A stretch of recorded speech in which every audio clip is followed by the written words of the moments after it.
हथियारों से लड़ी जाने वाली लड़ाई बार बार लड़नी पड़ती है, पर बुद्धि हमेशा बल पर भारी पड़ती है।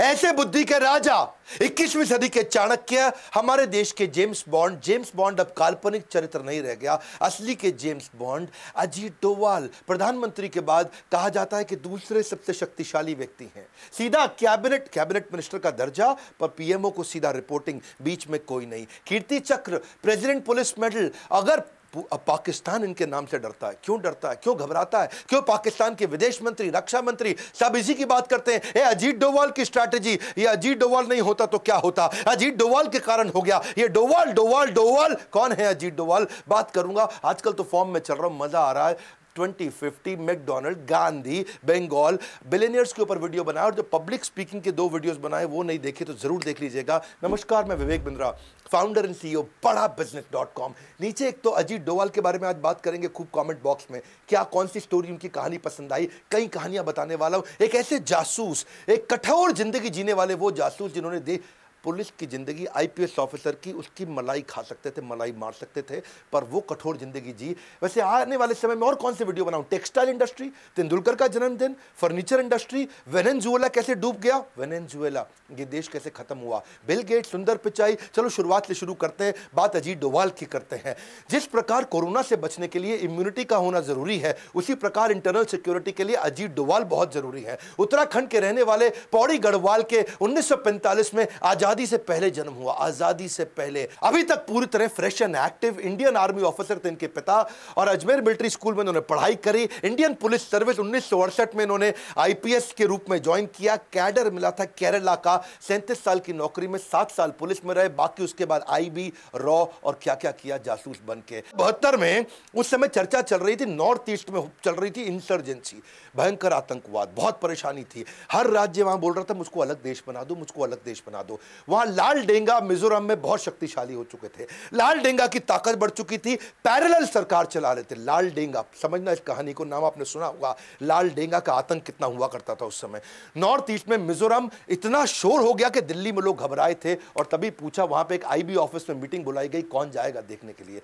सब चुपचाप इधर उधर देख रहे थे, और वहीं अजीत डोवाल अभी शादी करके लौटे थे, हनीमून पर जाने वाले थे, और वो बोले ठीक है मैं जाऊंगा मिजोरम, और मैं मिजोरम में समय लगाऊंगा। ये लाल डेंगा के साथ इन्होंने वहां पहले अंदर घुस गए, अंदर जाके देखा तकलीफें क्या है, इनकी समस्या क्या है, इनकी गोल प्रॉब्लम क्या है। घुस करके तब समझ आया लाल डेंगा के साथ 7 बड़े कमांडर्स थे, उसके 7 जबरदस्त कमांडर थे जो सारा गेम चला रहे थे। यानी कि लाल डेंगा की ताकत, जैसे याद है हातिम ताई में तोते के अंदर ताकत थी, लाल डेंगा की ताकत इन 7 कमांडर्स में थी। ये 7 कमांडर से नीचे नीचे जाके दोस्ती करते थे। इनकी खास बात यही कि दुश्मन के अंदर खेमे में जाके कुछ लोगों को दोस्त बनाए आते थे। अच्छा, दोस्ती इतनी कर ली कि रोज शाम को उनके एक कमांडर को घर बुलाते और बढ़िया साथ में बैठ के दारू भी पीते, खूब ड्रिंक करते, उनके साथ बढ़िया नॉनवेज उनकी वाइफ खुद बना के खिलाती, और इतनी दोस्ती कर ली और उनको समझाना शुरू कर दिया। सारी इंफॉर्मेशन ले ली कि क्या है ये माल्फ। मिजोरम आर्मी लेफ्ट फ्रंट पर कौन है अजीत डोवाल, जो हर बाल की निकाल दे खाल, वो है अजीत डोवाल। इतना अंदर चले गए कि जा करके उनसे समझाना शुरू किया, एक एक करके दोस्ती करी। बोला ऐसा है ना, मैं तुम्हारे को सारी ताकत दिलाता हूं, भारत सरकार में मेरी चलती है, तुमको स्पेशल कैटेगरी राज्य बना दूंगा। ऐसा कुछ करते हैं कि तुम्हारा यहां पे इलेक्शन करके तुम्ही को यहां मंत्री बना देते हैं, तुम्हारे ऊपर जो क्रिमिनल चार्ज है उस सारे को हटवा देते हैं, और तुम्हारे को नेबरिंग कंट्री के साथ में तुम्हारे लीगल अग्रीमेंट्स बनवा देते हैं। तुम्हारे राज्य में कोई घुसेगा तो उसको पासपोर्ट इलेक्शन कार्ड टाइप चाहिए, यानी कि वो सब सिस्टम भी बनाए रखते हैं। उन्होंने उनको इतना विश्वास दिलाया कि तुम्हें जो जो चाहिए मैं सब दिलाऊंगा, और कोई धन की कमी है तो वो भी दिलाऊंगा, स्पेशल स्टेट होने पे जो पैसा नहीं चाहिए वो भी दिलाऊंगा। और एक एक करके इन्होंने 7 में से 5 आदमी अपने साथ, क्षमा चाहता हूं 6 आदमी अपने साथ कर लिए। लाल डेंगा पड़ गया कमजोर, अब लाल डेंगा की चली नहीं, और वहां पॉलिटिकल पार्टी बनाने के लिए उन्होंने बोला लाल डेंगा अब तू आजा मेरे पास। बाद में लाल डेंगा को लेकर के आए, उसको अकेले में समझाया, और देखा कि 6 आदमी उसके अगेंस्ट हो गए, और लाल डेंगा के साथ अब नेगोशिएशन किया।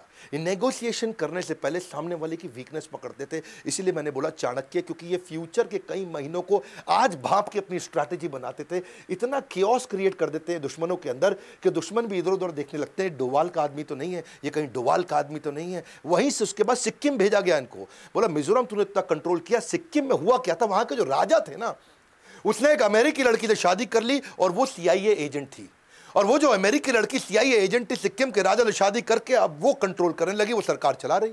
इधर भारत सरकार टेंशन में आ गई कि भैया सीआईए एजेंट मतलब अमेरिका आके कंट्रोल करेगा और उसका चाइना से कहीं रिश्ता ना बनवा दे और चाइना का कहीं कंट्रोल ना बढ़ जाए। अब वहां के राजा जो है सुने नहीं किसी की। अब ये सिक्किम अलग हो गया था भारत से, अभी तक भारत का पूरा हिस्सा बना नहीं। 47 में केवल अधूरे कुछ कॉन्ट्रैक्ट के साथ सिक्किम भारत से जुड़ रहा था, पर पूरी तरह भारत में मिला नहीं।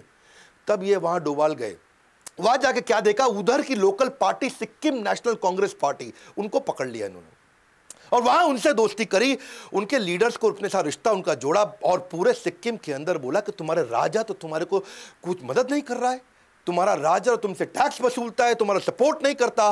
और वहां राजा के खिलाफ हवा बढ़ानी शुरू कर दी और इस पार्टी को मजबूती देनी शुरू कर दी। बाद में रेफरेंडम भी पास करा दिया, वहां सब लोगों ने भारत के फेवर में वोट भी कर दिया। अच्छा, वहां राजा और इनका प्रधानमंत्री जब ये बना वहां का सिक्किम नेशनल कांग्रेस पार्टी, इनका आपस में झगड़ा करा दिया। मैं बता रहा हूं आपको, बुद्धि बल पे भारी पड़ती है, हथियारों की लड़ाई जिंदगी भर लड़नी पड़ती है। और ये क्या किया, इनका आपस में झगड़ा। अब प्रधानमंत्री और राजा आपस में झगड़ा करें, राजा ने अब अटैक करने की कोशिश करी, प्रधानमंत्री ने यहां पे हमारे देश के प्रधानमंत्री को बोल दिया। तब सिक्किम का प्रधानमंत्री माना जाता था, तो हमारे देश के प्रधानमंत्री को बोला भैया मेरी मदद करो। और देश के हमारे प्रधानमंत्री उस समय तुरंत डोवाल के कहने पर सेना भेज दी और राजा के पूरे महल को कब्जा कर लिया, राजा को कंट्रोल में कर लिया। राजा आए कंट्रोल में, गेम हो गया पूरा चेंज और सिक्किम को पूरे होशो हवास में राजा के वापस देश में मिला लिया। जोश में गोली चलती है और होश में बोली चलती है, ये बोली से काम कर जाते हैं, इनको गोली नहीं चलानी पड़ती है। और वही कारण है आज सिक्किम हमारे देश का हिस्सा क्यों। अजीत डोवाल। कहानी सुनते हैं पाकिस्तान की। ये जो हमारे अजीत डोवाल है ना, ये बहुत बुद्धिमान जासूस थे। इसकी कहानी को जरा समझते हैं, पहले बैकग्राउंड देखते हैं। इंडिया में पोखरण का टेस्ट कर दिया इंदिरा गांधी ने, जैसे बाद में आगे हमारे प्रधानमंत्री वाजपेयी ने किया था। न्यूक्लियर का टेस्ट अपना हो गया, यहाँ पे सफल हुआ। पाकिस्तान को लगनी थी मिर्ची, उनको तकलीफ होनी थी, उन्होंने अपनी तैयारी करनी थी। तो वहां जो डॉक्टर AQ खान उनके साइंटिस्ट थे, उन्होंने चाइना और फ्रांस से मदद ली कि हम भी अपना न्यूक्लियर टेस्ट करेंगे भाई, हम भी अपने न्यूक्लियर वेपन बनाएंगे। फ्रांस को समझ आ गया ये टेक्नोलॉजी के लिए नहीं वेपन के लिए कर रहा, तो फ्रांस हो गया बाहर। चाइना मदद कर रहा था, लेकिन ये डॉक्टर AQ खान की तैयारी पूरी नहीं हुई, तो ये नॉर्थ कोरिया निकल गए। साइंटिस्ट थे ये, नॉर्थ कोरिया गए। नॉर्थ कोरिया अपने किम जोंग यूंग के पिता उस समय, वो भी अपने न्यूक्लियर के चक्कर में पड़े थे। तो दुनिया ने देखा क्या चक्कर है भाई, ये क्यों गया नॉर्थ कोरिया, ये क्यों तैयारी करके। आज सबको लगने लगा इधर जो है मैडम इंदिरा गांधी ने और रॉ और IB का गठन कर दिया और अपनी बढ़िया टीम बना दी कि मैं यहां से लोगों को भेजती हूं चाइना और पाकिस्तान, मेरे अपने स्पाई और मेरा अपना नेटवर्क होना चाहिए जो राइट खबर दे सकें। इधर से अजीत डोवाल को सिलेक्ट किया गया कि अजीत डोवाल एक काम करो, अब तुम मेरे को डायरेक्ट रिपोर्ट कर रहे हो, मैं हूं प्रधानमंत्री और तुमको जाना है, इस समय तुम IB को यहां से लीड करोगे, नेटवर्क बनाओ पाकिस्तान में। काहोटा नाम की जगह थी ये, रावलपिंडी के पास में, जहां पे इनका एक खान रिसर्च सेंटर था, जहां पे इसकी तैयारी चल रही थी। इसकी खबर तो लगी लेकिन ढूंढना मुश्किल हो रहा था। अब ये अंडर कवर एजेंट वहां पहुंच गए पाकिस्तान के अंदर, वहां ढूंढने का खूब प्रयास किया, कुछ मिले नहीं वहां पे। ये काहोटा में भिखारी बन के घूम रहे थे और अपनी पूरी तैयारी कर रहे थे। इधर इंडिया के अंदर उथल पुथल हुई, इंदिरा गांधी इलेक्शन लूज कर गई क्योंकि अपना इमरजेंसी हुआ था। और यहां कौन आ गए, मोरारजी देसाई आ गए। अच्छा, इन्होंने क्या किया, खान रिसर्च सेंटर के बाहर जो साइंटिस्ट आते थे उनको ट्रैक करना शुरू किया। ये साइंटिस्ट आ रहा है जा रहा है, आ रहा है जा रहा है, मिल नहीं पा रहे हैं, पकड़ नहीं पा रहे, समझ नहीं आ रहा क्या करें।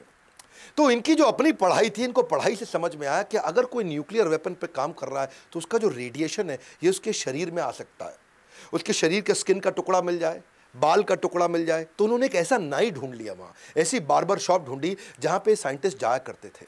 तो वहाँ जा करके भिखारी बन के वहाँ बाहर बैठ गए और वहाँ बालों के सैंपल उन साइंटिस्ट लोगों के कलेक्ट करने शुरू कर दिए। बहुत बुद्धिमान थे, बहुत बुद्धिमान, लंबी तैयारी करके चले। अगर ये न्यूक्लियर वेपन पे काम कर रहे हैं तो बालों में रेडिएशन आ जाएगा। इन्होंने धीरे धीरे सैंपल कलेक्ट किए और किसी तरह अपने नेटवर्क के थ्रू उसको इंडिया में भेजा। और इंडिया में जब बालों को चेक किया गया तो बहुत भारी मात्रा में रेडिएशन भी मिल गया। अब समझ आ गया कि यहीं पे पाकिस्तान काम कर रहा है, यहीं तैयारी हो रही है। तो इन्होंने जो है सोचा कि अब क्या किया जाए, इसको कैसे तबाह करें, इसे कैसे खत्म करें। ये सोचा कि भाई अब दोबारा झगड़ा किया इनके साथ में तो अमेरिका पाकिस्तान की मदद कर देगा। तो अगर मैं इस समय अपने प्रधानमंत्री को समझाऊं उनको अटैक करें, हमारे प्रधानमंत्री मानेंगे नहीं। तो उन्होंने एक इंटेलिजेंट तरीका निकाला। इन्होंने सोचा कि मोसाद को पकड़ता हूं मैं। तो इजराइल की जो अपनी इंटेलिजेंस एजेंसी मोसाद को उन्होंने बोला, देखो भाई मेरी बात समझो आप, ये जैसे तुमने इराक को तबाह किया, ये मुसलमान देश है, अगर इसने बना लिया न्यूक्लियर वेपन सबसे पहले तुम उड़ जाओगे, तुम खत्म हो जाओगे। इसलिए एक काम करते हैं, मैं तुमको सब बताऊंगा कहां पे करना, तुम आके इसको उड़ा दो। तो अजीत डोभाल इंटेलिजेंट थे, बोले इंडिया को लड़ना भी नहीं पड़ेगा और मैं इजराइल और पाकिस्तान का आपस में झगड़ा करा दूंगा, मेरा काम भी बन जाएगा और यहाँ कोई न्यूक्लियर टेस्ट होगा भी नहीं। तो और मोसाद मान भी गए। ये इतना बढ़िया कन्विंस करते थे, पता नहीं बुद्धादित्य योग है इनके पास, कौन सा योग है, ऐसे एस्ट्रोलॉजिकल योग है, ये जिसके पास जाए उसको कन्विंस कराया करते थे। और कन्विंस कर दिया, इजराइल तैयार हो गया। इजराइल ने बोला एक काम करो भैया, हम कहीं इराक के ऊपर से उड़ा करके, ये जो मिडिल ईस्ट कंट्री है यहां से तुम जहाज ला नहीं सकते, पूरी तरफ दूसरी तरफ से घुमा के लाना पड़ेगा, रीफ्यूलिंग के लिए तुम हमारी मदद करो, गुजरात में रीफ्यूलिंग कर लेंगे, अपना बेस दे देना, वहां से जाएंगे, इनको उड़ा देंगे पाकिस्तान में, पूरा खत्म कर देंगे इनका खान रिसर्च सेंटर, कुछ नहीं होगा न्यूक्लियर टेस्ट। तो ये बोले ठीक है। अब ये रिपोर्ट करते रहे पीएमओ को, ये पीएमओ के पास गए, उनसे बात किया, भैया मैंने इतना जुगाड़ कर दिया, आपको नहीं लड़ना पड़ेगा, मैं इजराइल को लड़वा के काम करा दूंगा। पीएमओ ने बोला, अब जो थे ये गांधी विचारधारा के थे, हाँ यहां गड़बड़ हो गया। यहां मोरारजी देसाई ने सोचा कि ये तो इंदिरा गांधी का प्लान था भैया, ऐसा ना हो इंदिरा गांधी की वाह वाह हो जाए। उन्होंने साफ बोल दिया कि भाई वो कर रहा है टेस्ट, उसको करने दो, हम तो गांधी विचारधारा के हैं, हम तो लड़ते नहीं किसी से, वो उनके देश का आंतरिक मामला है, मुझको नहीं लड़ना भैया, हम नहीं वो इजराइल को बुलाएंगे यहाँ पे, हमारी धरती को क्यों खून से रंगा जाए, हमारी धरती को क्यों गंदा किया जाए। उन्होंने साफ मना कर दिया। अब वहाँ मना कर दिया तो ये बड़े परेशान हो गए, क्या कर रहे हैं, इतना मुश्किल से बाल वाल निकाल के सब जुगाड़ करके इजराइल को समझा के कराया, लेकिन ये हार कहाँ मानने वाले थे। कल की सुरक्षा के लिए सबसे अच्छी तैयारी रहे, विनम्रता से ही सही मगर कोशिश जारी रहे। इन्होंने कोशिश करते रहे। इन्होंने देखा एक साइंटिस्ट को पकड़ लिया, उसका एक्स्ट्रा मैरिटल अफेयर निकाल दिया और वहाँ लड़की को भी पकड़ा, इनको भी पकड़ा और साइंटिस्ट को जाके बोला इधर आ, मैं तेरी सारी खबर लीक कर दूंगा और तुझको बर्बाद कर दूंगा, मैं मेरी बात सुन, मैं इसको ब्लूप्रिंट दे दे अंदर का, बस इतना कर दे। वो साइंटिस्ट घबरा गया, वो बोला ठीक है पूरा ब्लूप्रिंट सब कुछ दे दूंगा पर $10,000 दे दे मुझे ताकि मैं यहाँ से बाहर निकल जाऊँ, मेरी ज़िंदगी भी तो सेट कर लो ना, मैं यहाँ से निकल जाता तो पूरा ब्लूप्रिंट दे दूंगा, तो इंडिया को दे दियो। इसने कहा ठीक है, $10,000 तो कुछ नहीं है। इन्होंने अपना फिर फ़ोन लगाया वहाँ पीएमओ को, हाँ जी $10,000 दे दो, काम हो गया हमारा, कैश में जाएगा पैसा, हाँ तो वैसा ही जुगाड़ चाहिए इनको। तो वहाँ पर मोरारजी देसाई ने फिर मना कर दिया। मोरारजी देसाई बोले ऐसे थोड़ी होता है, हमारे पास तो बजट भी नहीं है जी, हमारे पास पैसा भी नहीं है और हम क्यों ये सब काम करें, जो पाकिस्तान को करना है वो अपनी धरती पे कर रहा है, हम अपनी धरती पे कर रहे हैं, वो उनका आंतरिक मामला है। मोरारजी देसाई ने फिर से मना कर दिया। अब यहाँ पर परेशान हो गए। अच्छा इधर हमारे रॉ के चीफ अरिन का वो परेशान हो गए, वो बोले मोरारजी देसाई जी ये क्या तरीका हुआ, हम लोगों ने अपने स्पाई नेटवर्क को जान खतरे में डाल के इंफॉर्मेशन ला रहे हैं, सोचो सर आपको ब्लूप्रिंट मिल गया तो आप क्या क्या कर सकते हो, आपको सब पता चल जाएगा उनके बारे में। इन्होंने मना किया, उसने रिजाइन कर दिया। अच्छा अरिन खान ने यहाँ रिजाइन किया लेकिन वो वहाँ हार नहीं माने, अजीत डोभाल फिर भी वहाँ लगे रहे। अजीत डोभाल ने वहाँ और तैयारियां करी कि मैं कैसे मैं इसको नेस्ते नाबूद करूं, कैसे इसको ख़त्म करूं कैसे। पर इतने में क्या हुआ, इनके जो यहाँ पे नए राष्ट्रपति यानी कि अभी आर्मी के थे, वो आकर के पूरे डिक्टेटर जिया उल हक, उन्होंने कंट्री को, पाकिस्तान को अपने कंट्रोल में ले लिया। लेकिन वो चाहते थे आजू बाजू के देशों से रिश्ता ठीक बना रहे, थोड़े धार्मिक थे, सबसे प्रेम से बात किया करते थे, कभी श्रीलंका के प्राइम मिनिस्टर को फ़ोन करें, कभी बांग्लादेश में करें, कभी फ़ोन करें नेपाल में, तो इंडिया में फ़ोन लगाए कभी कभी। अच्छा यहाँ पे जब मोरारजी देसाई से बात किया, मोरारजी देसाई अपने शाम को अपनी अलग आनंद में जीवन जी रहे थे और वहाँ मोरारजी देसाई फ़ोन पे बात करते वक्त उन्होंने इनको बोल दिया तुम क्या समझ रहे हो जिया उल हक, हमने कच्ची गोलियाँ नहीं खेली, हमें सब पता है तुम कहोटा में क्या कर रहे हो। और वहाँ जिया उल हक परेशान, वो कहा ये क्या हो गया, इसको कैसे पता, तुम क्या न्यूक्लियर वेपन बना रहे हो, तुम्हारे कितने साइंटिस्ट हैं, वहाँ क्या क्या तैयारी करी, तुम्हारे खान रिसर्च सेंटर में क्या हो रहा है। हम कच्ची गोलियाँ नहीं खेलें जिया उल हक, हमारा भी नेटवर्क है तुम्हारे यहाँ पे, हाँ जरा कंट्रोल में रहो जिया उल हक। जिया उल हक परेशान। ये हमारे देश के या दुनिया के किसी भी देश के प्रधानमंत्री के द्वारा की गई लगभग सबसे बड़ी गलती थी। और यहाँ जिया उल हक ने क्या किया, ये बहुत गुस्से में आ गए, वापस आए। सोचो इतना कॉन्फिडेंशियल प्रोग्राम किसी को नहीं पता दुनिया में हम कर रहे हैं और यहाँ इनके प्रधानमंत्री को पता है। इन्होंने ढूंढ ढूंढ के हमारे नेटवर्क के आईबी के एजेंट्स, ढूंढ ढूंढ के हमारे रॉ के एजेंट्स को पकड़ पकड़ के निकाल के मारा और कईयों को मारा और सब बेचारे मार दिए गए, पूरा नेटवर्क वहाँ नेस्ते नाबूद हो गया, सब खत्म हो गया।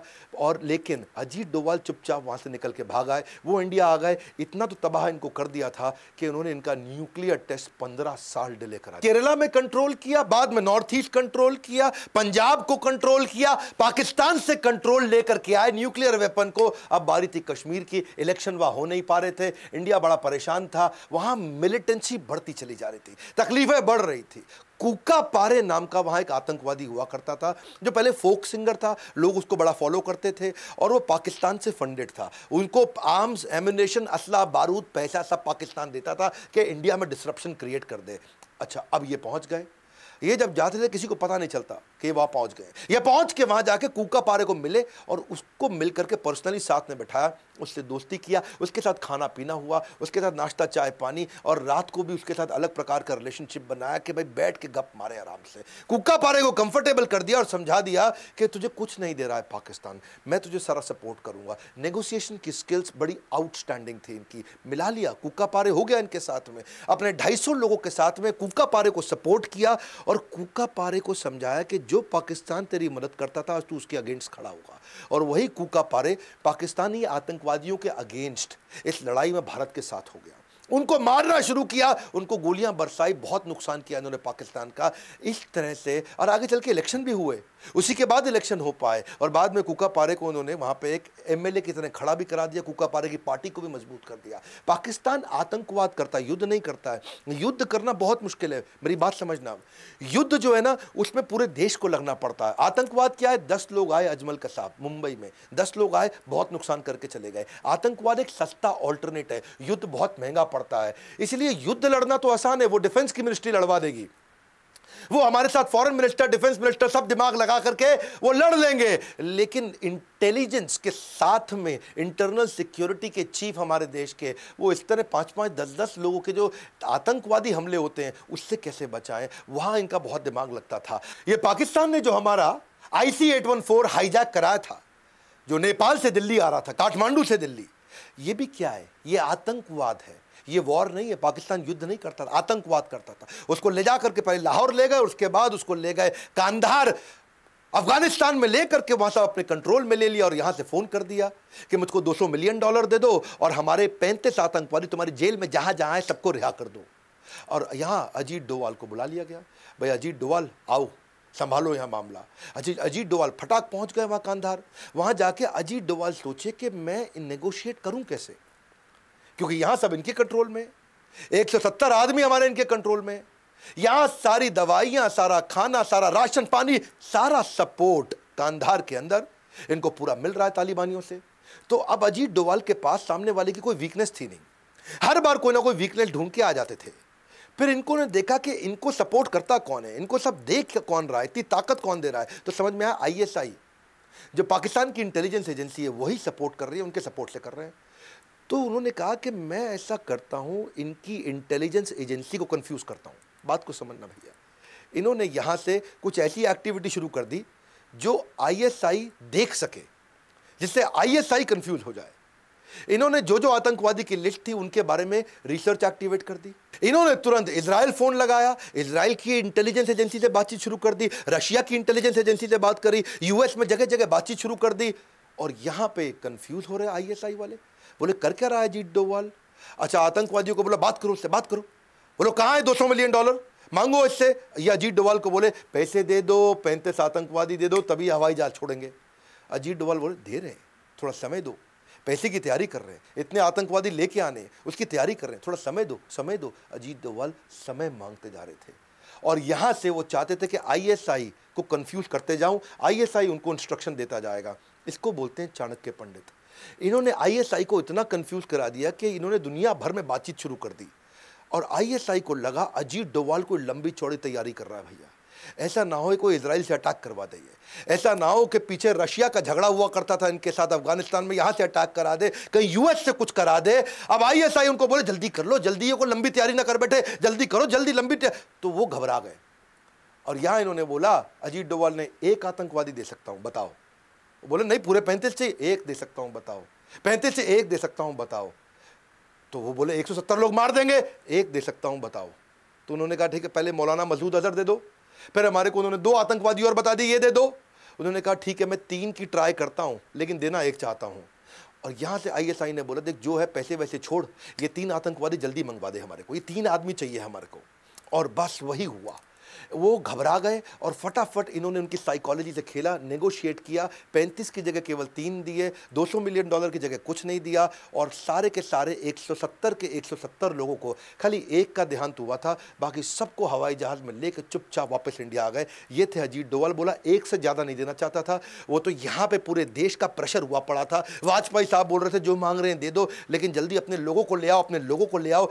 तो ये प्रेशर में चलते, अगर प्रेशर ना होता तो शायद एक से ही बचवा के ले आते।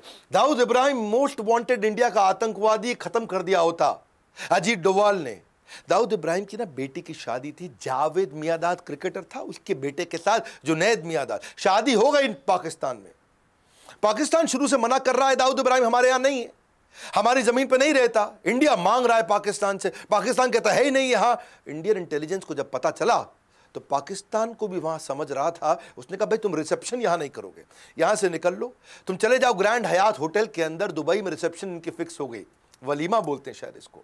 और वो जब इनको पता चला अजीत डोवाल को, बोले सीधा मौका है, पहली बार इंडिया को पता है दाऊद इब्राहिम कितने बजे कहां कैसे किस गली में मिलेगा, ठा गेम ओवर करेंगे। अजीत डोवाल ने अपने यहां गवर्नमेंट को समझा दिया हम कुछ नहीं करेंगे, ऐसा करते हैं, इसमें छोटा राजन के शार्प शूटर उठाते, नेपाल से इनकी पुरानी दुश्मनी है और दुश्मन को दुश्मन से बढ़वाते, हमारा काम अपने आप हो जाएगा। छोटा राजन के 2 शार्प शूटर ये काठमांडू के रास्ते दिल्ली ले आए और दिल्ली लाके एक 5 स्टार होटल में उनको ट्रेन कर रहे थे। हाँ, क्योंकि इनका जो झगड़ा है पुराना झगड़ा था, ये 90s का झगड़ा था, हिंदू डॉन मुस्लिम डॉन, और उस झगड़े को ये भुनाना चाहते थे। और अब इतनी बढ़िया ट्रेनिंग चल रही थी, लेकिन ऐसा मीडिया में सुनने में आता है कि आज भी मुंबई पुलिस में कुछ लोग हैं जिनको दाऊद से शायद तनख्वाह मिलती हो।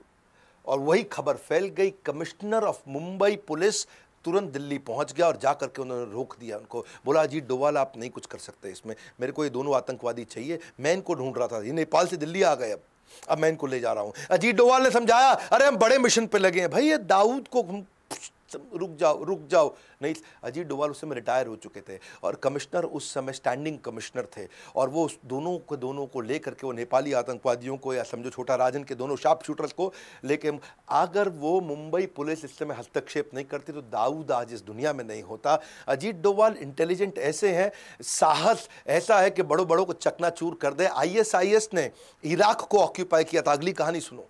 और उस समय आपको याद होगा कि तिरकित के अस्पताल में वहां हमारी कई नर्सेस थी और वो 46 इंडियन नर्सेस थी जिनको वहां कैप्चर कर लिया। ISIS उनको छोड़ना नहीं चाहता था, वो उनके कब्जे में आ चुका था। अजीत डोवाल चुपचाप, जिस दिन ये पता चला 2 दिन के अंदर इराक पहुंच गए, और इराक के अंदर किसी को नहीं मालूम, इंडिया में नहीं मालूम किसी को अजीत डोवाल इराक में, इराक में नहीं मालूम अजीत डोवाल इराक में है। 48 घंटे लगे अजीत डोवाल को ISIS को समझाने में कि मेरे को सारी 46 नर्सेस चाहिए तुरंत। 48 घंटे के अंदर, दुनिया में आज तक किसी को नहीं मालूम अजीत डोवाल उनसे क्या बोल के आए। ISIS जो अमेरिका की नहीं सुनता, रशिया की नहीं सुनता, किसी की नहीं सुनता, वो अजीत डोवाल की सुन लिया। 48 घंटे के अंदर सारी 46 नर्सेस को एकदम सुरक्षित वापस इंडिया में ले आए। ऐसे आदमी, पुलवामा में अटैक हुआ, उससे पहले अटैक हुआ, यही तो मास्टरमाइंड है हमारे सर्जिकल स्ट्राइक के। इंडिया, ये तो आपको पता ना, चीप तरीके से पाकिस्तान अटैक करता, वॉर तो करता नहीं सामने आकर के, आतंकवाद करता, आतंकवाद सस्ता पड़ता है उनको। 18 सोल्जर हमारे शहीद हुए थे, कहाँ पे, ये उरी में। और उरी में जब ऐसा हुआ पूरे देश को गुस्सा था, इन्होंने तुरंत NSA की टीम बुला करके और मिलिट्री की हाई लेवल मीटिंग बुला करके, फना होने की इजाज़त ली नहीं जाती है, वतन से मोहब्बत पूछ के की नहीं जाती है। उन्होंने ब्लूप्रिंट तैयार किया, पूरी तैयारी कर ली, एक एक्सीलेंट अंडरस्टैंडिंग PM के साथ इनकी पहले से है, PM से इन्होंने अप्रूवल ले लिया, आइडियोलॉजी दोनों की मिलती जुलती है, आगे बढ़े और जाकर के तुरंत 11वें दिन के अंदर वहाँ जाके अटैक करके आए। 11वें दिन में LOC में घुसे, 3 किलोमीटर अंदर गए, लॉन्च पैड खत्म किए, 2 पाकिस्तानी सोल्जर्स को भी मारा, इनके 38 टेररिस्ट भी खत्म किए, इंडिया की एक भी कैजुअलिटी नहीं थी। ऐसे ये स्ट्राइक भी किया 2019 में, अभी रिसेंटली इन्होंने पुलवामा में अटैक किया। पिछली बार ये 11वें दिन पहुंचे, इस बार 12वें दिन पहुंचे, इंडियन एयरफोर्स लेकर के LOC को डिस्ट्रॉय करके उनके मिलिट्री कैंप के अंदर घुस के, और वहां जाकर के इंडियन, अच्छा जब ये लोग वापस आने लगे तो पाकिस्तान ने कुछ फॉलो करना शुरू किया। जब फॉलो किया तो उनको खदेड़ने के लिए वापस अभिनंदन गए, अभिनंदन वहीं रह गए, और जब अभिनंदन वहीं रह गए, ये इंडिया में बहुत खबर हो गई थी, दुनिया में खबर हो गई। डोवाल को टाइम नहीं लगा, 2 दिन लगे, केवल 2 दिन के अंदर US एम्बेसी के थ्रू और डायरेक्ट मैसेज इतना मजबूती से पहुंचा। इमरान खान दुनिया को बोले नहीं हम तो क्या है, विनम्रता के चलते वापस कर रहे हैं। हिंदुस्तान का पायलट हमने पकड़ा हुआ है, हम एज ए पीस जेस्टर हम उनको उसको कल रिहा करने लगे हैं हिंदुस्तान को। पर 48 घंटे के अंदर बड़ा क्लियर मैसेज दे दिया, ज़्यादा इधर उधर किया बलूचिस्तान तुम्हें दिखेगा नहीं, बहुत स्ट्रांग मैसेज दिया। 48 घंटे में अभिनंदन वापस। मुद्दा बड़ा सिंपल है, मुझे ना तन चाहिए ना धन चाहिए, बस अमन से भरा ये वतन चाहिए, और जब मरूं तो तिरंगा कफन चाहिए। ये तो सारी मलाई दुनिया की मार सकते थे, पर हमेशा इन्होंने वो काम किया जो सबसे ज़्यादा रिस्की था। कभी डरे नहीं, निडर है, किसी थ्रेट से घबराते नहीं, चेहरे पे इनके डर दिखता नहीं है, मेंटल पीस को मैनेज कर पाते हैं। इनके पास में सामने वाले की सारी फ्यूचर टैक्टिक्स क्या है उसको पकड़ सकते हैं। अग्रेशन, गुस्सा और शांति, ये दोनों को साथ में लेकर चलने वाले, साइकोलॉजी से खेलने वाले, देश को अपनी जान पर खेलकर आंतरिक बाहरी सुरक्षा देने वाले अजीत डोभाल को हम कुछ नहीं दे सकते, पर अगर कुछ दे सकते हैं तो उनको भारत रत्न दे सकते हैं। उनको आज तक पद्मश्री, पद्म भूषण, पद्म विभूषण क्यों नहीं मिला है? क्या लगता है, क्या ये भारत रत्न के असली हकदार नहीं, क्योंकि ऐसे रत्न बार बार जन्म नहीं लेते? मैं पिछली बार की तरह रतन टाटा कैंपेन में आपने मेरा साथ दिया था, भारत रत्न फॉर रतन टाटा। आज फिर कैंपेन ले रहा हूं मैं। 100 लोगों को मैंने अपने कोर्सेज फ्री दिए थे, लगभग 105 लोगों को। अगर आपकी ट्वीट को इस समय रीट्वीट आते हैं, लाइक्स आते हैं, लोग फॉलो करते हैं, तो मैं आपको अपने कोर्सेज फ्री दूंगा अगर आप मेरे हैशटैग को ज्वाइन कर जाते हो। क्योंकि ये हमारे देश के ऐसे जासूस आज 76 साल की उम्र में अनस्टॉपेबल हैं। हाँ, आज जीते जी उनको भारत रत्न मिलना चाहिए। Bharat Ratna for Ajit Doval, spelling check कर लीजिए, AJITDOVAL, Bharat Ratna for Ajit Doval. Hashtag request by doctor Vivek Bindra. बस ये 2 हैशटैग कीजिए और मैं आपको फॉलो कर लूंगा। ट्विटर पे जाइए, इस वीडियो में इस हैशटैग के बारे में सबको रिक्वेस्ट करिए। अजीत डोभाल हमारे ऐसे रत्न बार बार जन्म नहीं लेते हैं, उनके जीते जी उनको भारत रत्न मिलना चाहिए। अगर आप मेरे साथ हैं तो इस 2 हैशटैग के साथ में इस कैंपेन को ताकत दीजिए। Bharat Ratna for Ajit Doval, request by doctor Vivek Bindra. ये 2 hashtag request by doctor Vivek Bindra से मैं आपको कैप्चर कर लूंगा। और अगर आपके ट्वीट को लोगों ने रीट्वीट किया, उसको लाइक किया, उसको फॉलो किया, उसको शेयर किया और 100 से ज्यादा का एंगेजमेंट आया, मैं आपको सिलेक्ट करूंगा और मैं आपको एवरीथिंग अबाउट एंटरप्रेन्योरशिप कोर्स, इतना तो मैं कर सकता हूं, मैं कोई कोर्स बेच नहीं रहा, आपको free of cost 100% discount, 100% free of cost, कोई कैशबैक, कोई लेफ्ट राइट नहीं, ये मेरा आपको गिफ्ट होगा। क्या आप और मैं इतना कर सकते हैं अपने देश के अजीत डोभाल जी, जिन्होंने, इससे क्या इंस्पिरेशन होगा, देश का कैरेक्टर बिल्ड होगा, जो देश के लिए काम कर रहा है। बाकी के लोग जो आज बड़े बड़े IAS IPS ऑफिसर्स हैं, उनके लिए भी इंस्पिरेशन होगा। अगर देश के लिए कुछ करोगे तो देश आपको रेसिप्रोकेट करता है। इस वीडियो को शेयर कर दो, अजीत डोभाल जी के इस वीडियो को शेयर करो। एक एक कहानी मैं आपको डिटेल में बताना चाहता था और बताऊंगा अगली दफा। लाइक करके उत्साह बढ़ाइए फ्री वीडियोस पे। कमेंट बॉक्स में बताइए अजीत डोभाल जी की कौन सी स्टोरी आपको इंस्पिरेशनल लगी, नीचे आ जाइए कमेंट बॉक्स में और हैशटैग कैंपेन को पॉपुलराइज करते हैं। हमारे साथ जुड़े रहने के लिए, अजीत डोभाल जी को भारत रत्न दिलाने के लिए आप सबका हृदय की गहराइयों से प्रेम पूर्वक बहुत बहुत धन्यवाद।